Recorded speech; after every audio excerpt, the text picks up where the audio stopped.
Hey guys, welcome to my channel, Realm of Ori. In this video, we will continue with Volume 16, Epilogue, Guy Crimson, Part 1. And before we start, this video contains spoilers from the Tensura Light Novel. And by the way guys, please don't forget to subscribe to my channel and click on the bell icon to get notifications for upcoming videos. So without further ado, let's get into the video. He was born a very long time ago, before the world was even made. His birth was just a chance thing. Veldanava, the god who made everything, made the 7 seraphim out of the great spirit of light. This gave birth to the shadows. These 7 devil lords, who were descended from the great spirit of darkness, were known as the 7 Primordials. He was the first one of them, and he was king of the world of darkness, the underworld. Since he was born, he had had all the power in the world. He was the personification of darkness. A king who was full of himself and could control demons at will. From his point of view, even his 7 different brothers and sisters of darkness weren't much different from his many other family members. He once subdued the 2 Primordials to the ground without thinking twice when 2 of them teamed up to confront him in a battle for supremacy. He thought it was child's play, however one thing became clear at that moment. In other words, the Primordials lived forever. But if they were completely destroyed, they would come back as servants of the winner. As mental organisms, they had to obey the rules of the people who beat them. When this fact was found out, the other 4 Primordials were at a standstill. One Primordial in particular kept giving him trouble, but his fate was already set once he was called to Earth. Whether his calling to Earth was a coincidence or not, it was currently impossible to verify. But it is true that it made a big difference in his life. He looked around after being called. He had lived in peace in the underworld for all of his life and had no idea how time moved on Earth. He thought that the world was just getting started, but civilization was already there. He knew right away that he was being summoned. He was confused at first, but soon he got it.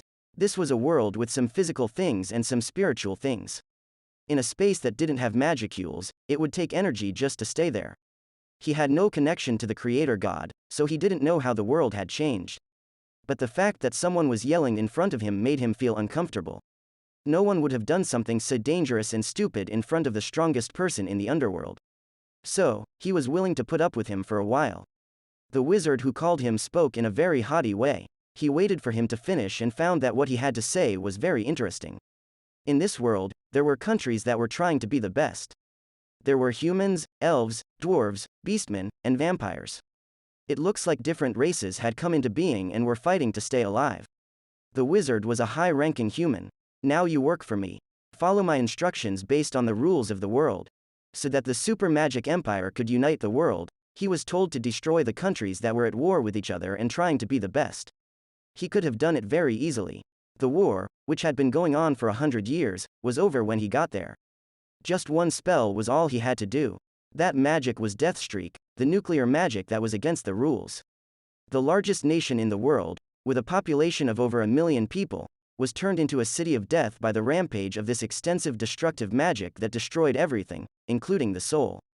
He thought this was a normal thing to happen and didn't care about it. One interesting change happened, though. He became aware that he was awakened after absorbing many people's souls. He was able to incarnate utilizing 1 million bodies, and this was successful. Even the first time he felt sleepy, it was a good feeling, and it was fun to fight it. This would be the first time a true demon lord was born into the world. As he got stronger, he realized he was no longer bound by the spell. It would have been easy for him to break the spell, but he was upset that it had broken on its own. It seems that he started to wake up after he had taken the souls of about 10,000 people. He was no longer limited by his race, and he was now a demon peer. He was curious about what would happen if he got a bigger group of souls together. He went back to the first city and killed each person he saw. He didn't use spells that hurt a lot of people so he wouldn't have to deal with the person he was after.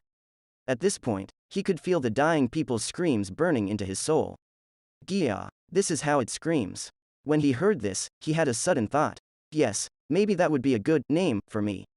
The change was drastic. Guy had changed even more.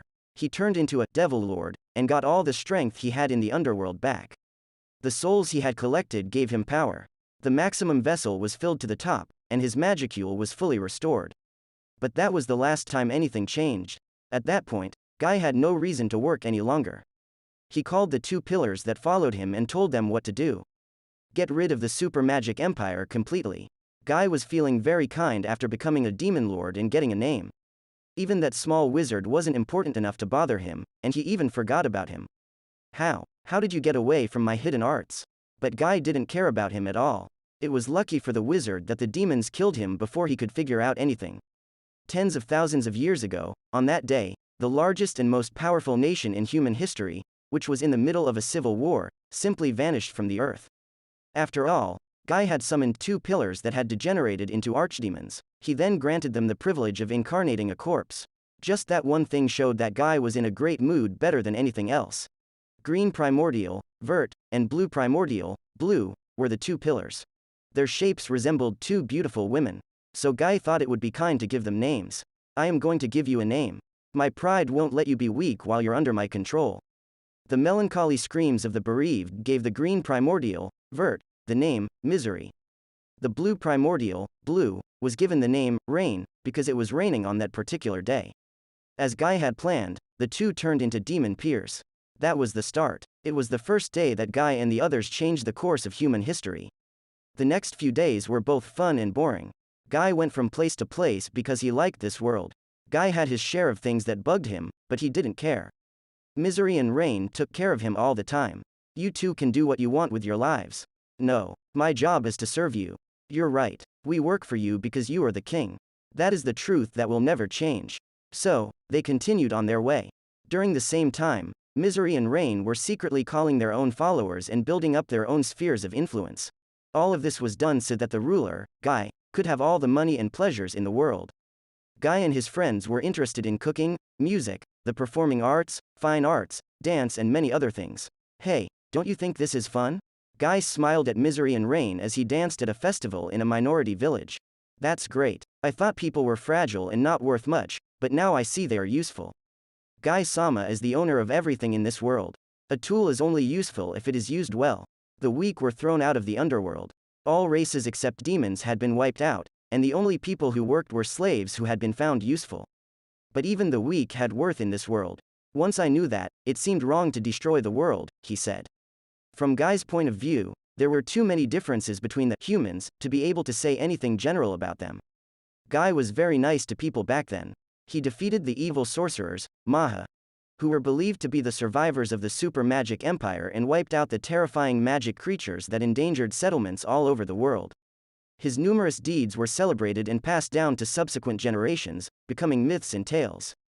Then he met the one who made this world and is the most powerful being. This world was made by Veldanava, who was the Star King Dragon. Show me your power if you're a real god.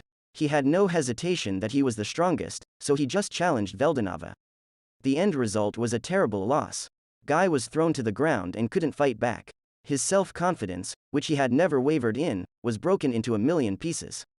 Guy was expected to be Veldanava's servant because the law says that a loser must serve the loser. But Guy's pride wouldn't let that happen. Kill me, I am content. I now know that there is something bigger than this world.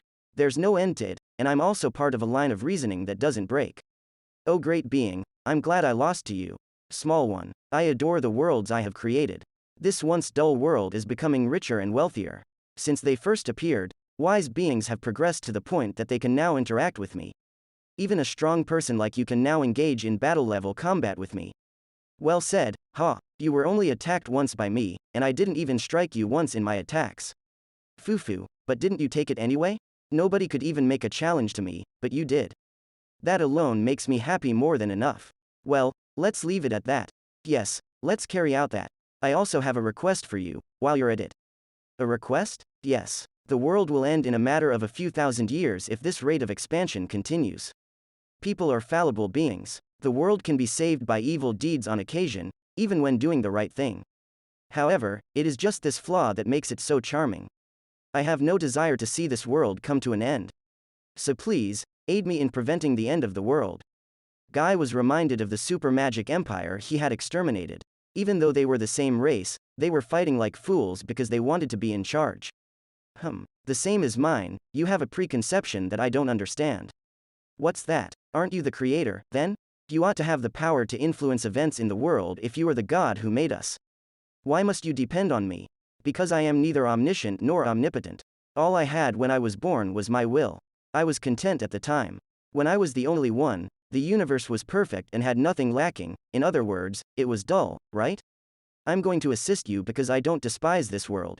Guy adored this universe as well.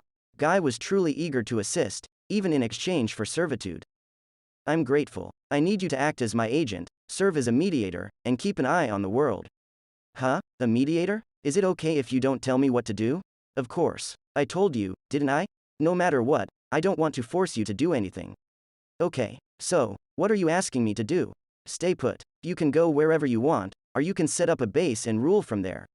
Anything to keep people from getting too proud and to let them know that the world is in danger. When Guy heard that word, he realized that he was a good fit for his role. Right. If that happens, I'll rule as a demon lord that people fear. If there is a single enemy, people won't have time to fight with each other. That's pretty cool. I'm going to put you in a very awkward situation, but I need you to do it. Yes, let me handle it. Guy's heart shape materialized, and he got the unique skill, pride. As the demon lord of this world, I will judge people for you if they get too prideful. How honest. Let's continue to collaborate, my friend. I'm sure we'll have a good time. Guy and Veldanava so recognized one another and established a mutually beneficial friendship.